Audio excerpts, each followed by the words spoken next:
अगर आज का सनातन धर्म देखा जाए तो सनातन धर्म के नीचे कितने लोग हैं? 120 करोड़ लोग।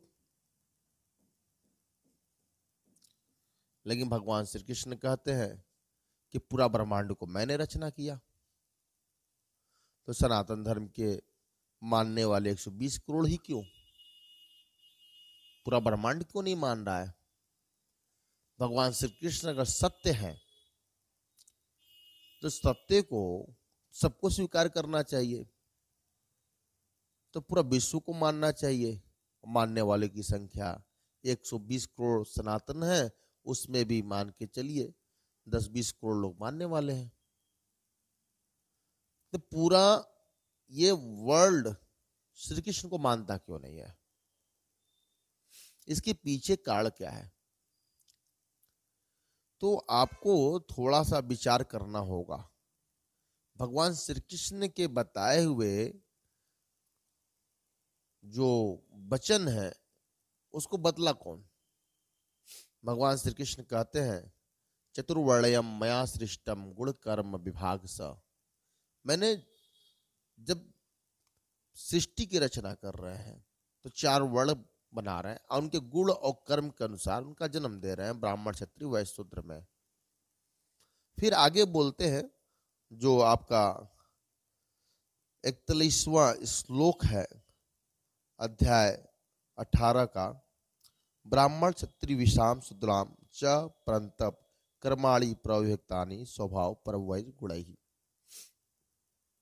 कि मैंने जन्म तो दे दिया, ब्राह्मण परिवार में किसी का भी जन्म हुआ, उसके पूर्व कर्मों के अनुसार उसका हो गया, लेकिन आगे क्या करना है? तो आगे बताते हैं कि ब्राह्मण के घर में जब तुम जन्म लिए हो, समोदमस्तपः शौचम शांति राज्यमेव च ज्ञानम विज्ञानम अस्तिक्यम ब्रह्मा कर्म स्वभावजम। मन का निग्रह करना, इंद्रियों को वश में करना, धर्म पालन के लिए कष्ट सहना, बाहर भीतर से शुद्ध रहना, दूसरे के अपराध को क्षमा करना, शरीर मन आदि में सरलता रखना, वेद शास्त्र आदि का ज्ञान होना, यज्ञ विधि को अनुभव में लाना और परमात्मा वेद आदि में आस्तिक भाव रखना, ये सब के सब ही ब्राह्मण के स्वाभाविक कर्म है।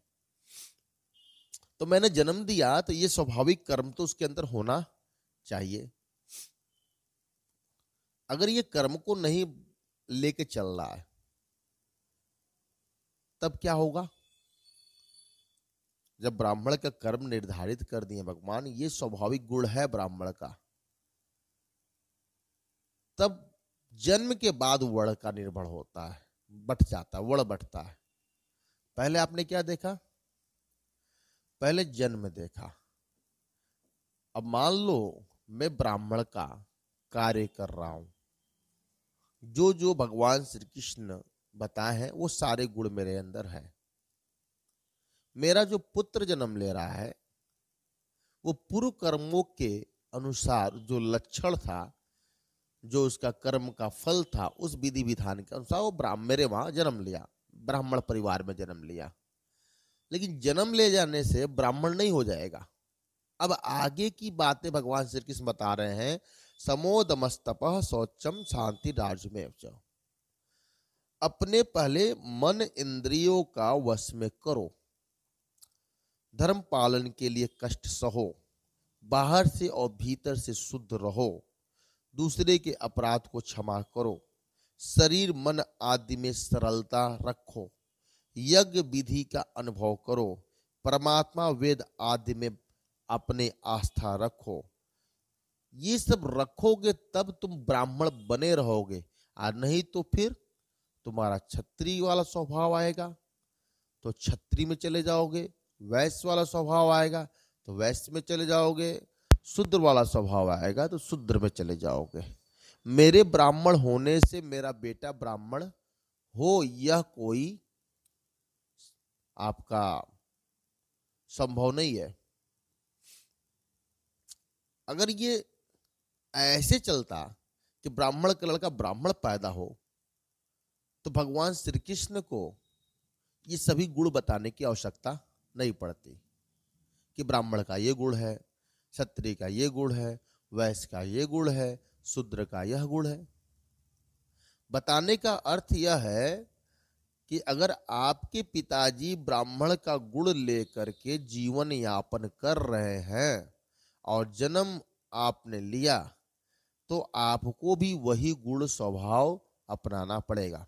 नहीं अपनाते हो तो ब्राह्मण नहीं कहलाओगे। आप चले गए युद्ध क्षेत्र में, जैसे कि शौर्यम तेजो कीर्तिदाक्ष्यम युद्धे च अपलायनम दानमीश्वर भावस छात्र कर्म स्वभावजम। अगर आप सूरवीरता, तेज, धैर्य, प्रजा के संचालन आदि विशेष चतुरता तथा युद्ध में कभी भी पीठ न दिखाने वाला बन गए, दान करना और शासन करने का भाव आपके अंदर है, तो आप क्षत्रिय हो जाओगे। ब्राह्मण नहीं रह गए, अब क्या बन गए तुम? क्षत्रिय बन गए। जन्म तो तुम्हारा कर्म जो था पुराना उसके अनुसार हुआ, लेकिन तुम जो कर्म किए, तुमने अपने आप को समाज में प्रतिष्ठित किया एक क्षत्रिय के रूप में। आगे क्या है? कृषि गोरक्ष वाणिज्यम वैश्य कर्म स्वभावजम। अगर आप खेती करना, गायों की रक्षा करना, व्यापार करना, ये सब कर्म करने लगे, भरण पोषण के लिए जो लोग की आवश्यकता है वो कर्म करने लगे, तो वैसे हो गए। अगर सबकी सेवा कर रहे हो तो शूद्र हो गए। ये तुम्हारा जन्म तुम्हारे कर्म के अनुसार होता है, लेकिन तुम्हारा कर्म तुम्हारे वर्ण का निर्धारित करता है। तो भगवान श्री कृष्ण जो है, जन्म जो है तुम्हारे कर्म के अनुसार दिए हैं, लेकिन तुम्हारा जो कर्म है यह तुम्हारा वर्ण बनाएगा, तुम्हारा वर्ण निर्धारित कर रहा है।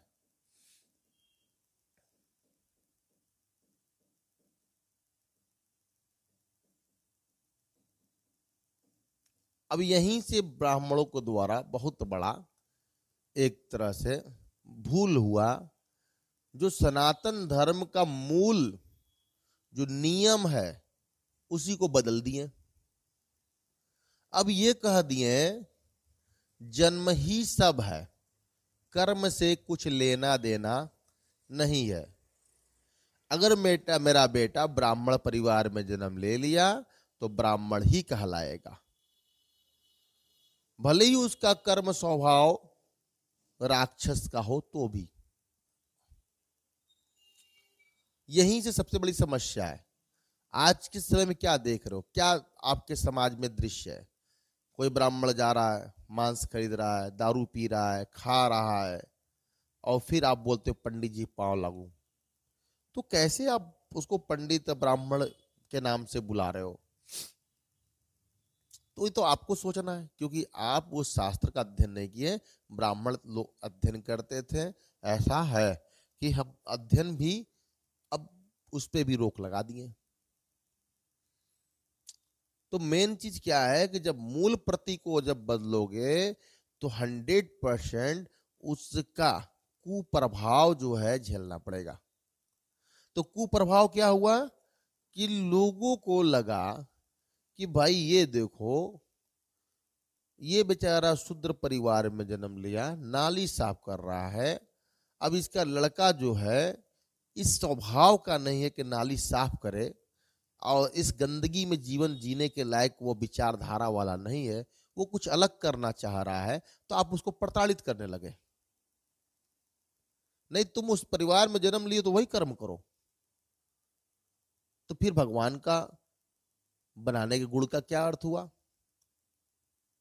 आपको सत्वगुण, रजोगुण, तमोगुण भगवान का बनाए, कहेंगे बेटा ये सत्वगुण बढ़ गया तो ब्राह्मण, रजोगुण और सत्वगुण का मिश्रण हुआ, रजोगुण की थोड़ी ज्यादा है तो क्षत्रिय, और रजोगुण तमोगुण दोनों मिल गया, उसमें तमोगुण की थोड़ी प्रतिष्ठा ज्यादा है, रजोगुण की कम है तो वैश्य हो गया, और तमोगुण की पूरे प्रकाष्ठा है तो शूद्र हो गया। तो भगवान को ये बात बताने की क्या जरूरत थी? जब जन्म ही तुम्हारा सब कुछ निर्धारित कर देता तो फिर कर्म की क्या जरूरत है? ये सारे प्रश्न जब हम तभी कर सकते हैं जब हम किताबों को पढ़ें। जब मैंने पढ़ा तो मुझे समझ में आया। और ये देख रहे हैं कि तथाकथित बड़े बड़े जो प्रखंड विद्वान और हिंदू धर्म के सर्वोच्च स्थान पे बैठे हुए, अब नाम तो नहीं लेंगे क्योंकि हम बहुत ही अल्पज्ञानी हैं, लेकिन फिर भी उन लोगों को कहेंगे कि आप थोड़ा सा एक बात बताओ, नीम का पेड़ देखे हैं? जो बड़े बड़े विद्वान हैं उनसे मैं पूछ रहा हूं, उसको कहीं बो दो तो नीम का गुड़ लेकर के ही पैदा होगा। पीपल का पेड़ है, पीपल को कहीं भी बो दीजिए, वह अपना स्वभाव और गुण लेकर के ही पैदा होगा। अगर पौधों में श्रेष्ठ पीपल है तो श्रेष्ठता का गुण लेकर पैदा होगा।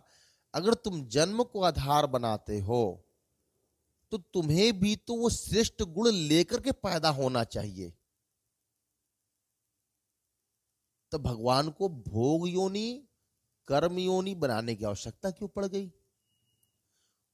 भाई कर्म योनि तो बना इसलिए कि तुम मनुष्य हो, तुम नया कर्म करोगे, और नया कर्म करोगे तो तुम्हारा कहीं न कहीं समाज में प्रतिष्ठा, छोटा बड़ा ये बनेगा।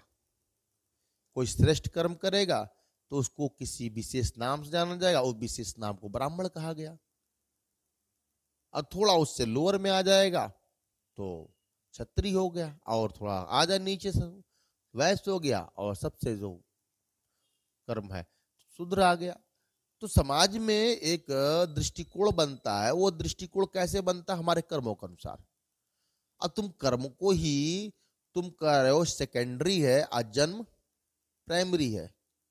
प्रथम तुम्हारे दृष्टिकोण में जन्म है, तो फिर व्यक्ति कर्म करे क्यों?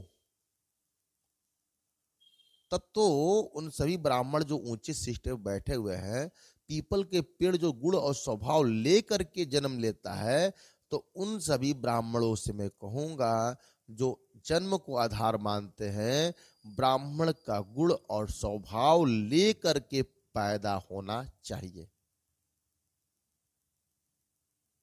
क्या यह संभव है? तो आपका यही गलती था, आप अपने जिद में कि मेरा लड़का ब्राह्मण है होना ही चाहिए, पुत्र मोह आपको ऐसा घेर लिया कि आप जन्म को ही आधार बना दिए। आज जब जन्म को आधार बना दिए तो समाज ने आपको ठुकराया, यहीं से आपका संप्रदाय स्टार्ट होता है। ईसाई क्यों बन गया, सिख क्यों बन गया, जैन क्यों बन गया, बौद्ध क्यों बन गया, सब क्यों बन गए? ये आपका देन है कि जन्म को आपने आधार बनाया। आज किसका लड़का है? क्या आपका लड़का हो या किसी का लड़का हो? कौन नहीं चाहता कि मेरा बेटा आईएएस बने, पीसीएस बने, डॉक्टर बने, इंजीनियर बने, बड़े पोस्ट पे सब जाना चाहते हैं। लेकिन हम अगर फिक्स कर दें चपरासी का लड़का चपरासी बनेगा, तो विरोध तो होगा ना कि चपरासी के लड़के के अंदर अगर आईएएस बनने का गुण है तो चपरासी क्यों रहे? इसका विरोध तो होगा ही होगा। और आईएएस के लड़के के अंदर अगर चपरासी बनने का गुण है और जबरदस्ती तुम आईएएस बनाओगे तो भाई जाहिर सी बात है प्रॉब्लम आने वाली है।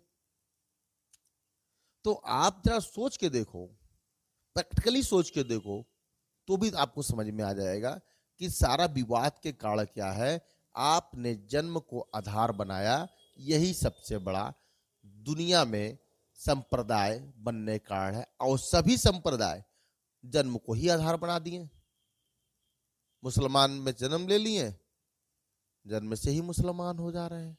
क्रिश्चियन में जन्म से ही बन जा रहे हैं, ईसाई में जन्म से बन रहे हैं, सनातन में भी अब जन्म से बन रहे हैं, अब बन रहे हैं। तो भाई आप पहले तो समझाओ हमको, क्या भगवान के मुख से शब्द निकले, आप भगवान लोगों को एक क्राइटेरिया में बांध दे?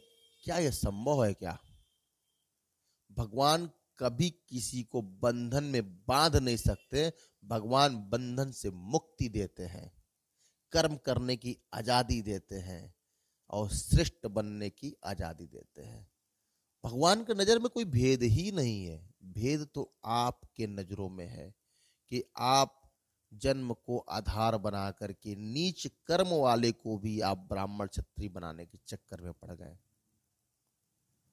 आपको चाहिए था कि कर्म को श्रेष्ठ बनाए, आप उस चीज को लेकर नहीं चले।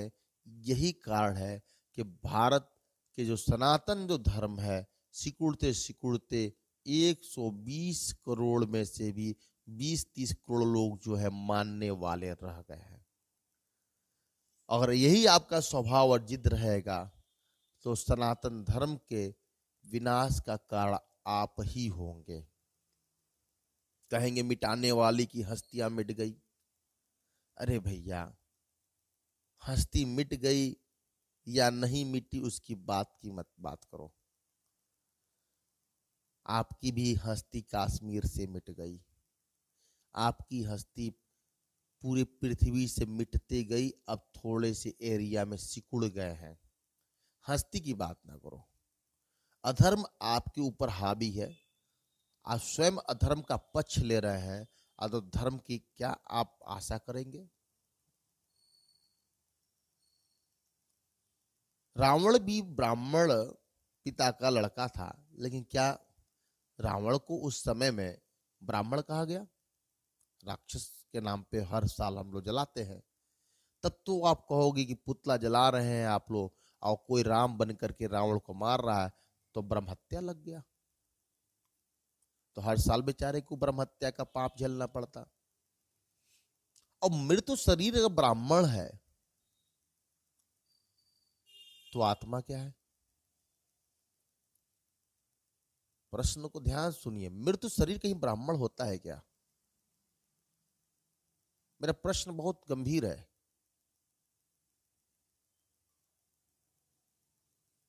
तो ये शरीर ब्राह्मण नहीं, उसका कर्म ब्राह्मण होता है। कहीं भी एक जगह लिखा दिखलाई कि शरीर ब्राह्मण है, शरीर वैश्य है, शरीर शूद्र है।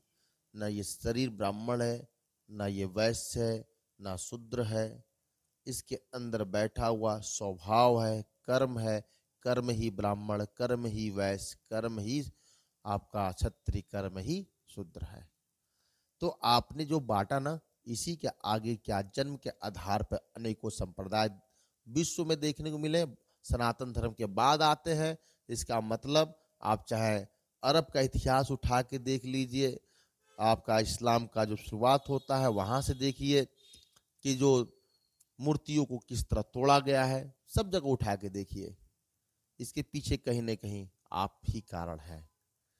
तो यहाँ से बनता है इस्लाम, ईसाई, सिख, जैन, बहुत सारे यहाँ संप्रदाय आते जाते हैं और सभी अपने आप को जन्म के आधार पर मान लेते हैं। तो जन्म को आधार मत बनाए सनातन धर्म के मानने वाले। हम पूरे पृथ्वी को एक ही परिवार मानते हैं। तो वसुधैव कुटुंबकम की बात करते हैं, तो वसुधैव कुटुंबकम सिर्फ ईश्वर बोल सकता है, बाकी कोई नहीं बोल सकता है। बाकी बोलेंगे कि ये मेरा परिवार, ये तेरा परिवार। आज जो परम पिता परमेश्वर है वो कहेगा ये सब मेरा परिवार, वही बोल सकता है वसुदेव कुटुंबकम। वसुदेव का मतलब ब्रह्मांड होता है, ब्रह्मांड मेरा परिवार है। तो इन्हीं शब्दों के साथ मैं विराम वाणी को विराम दूंगा। आप सभी का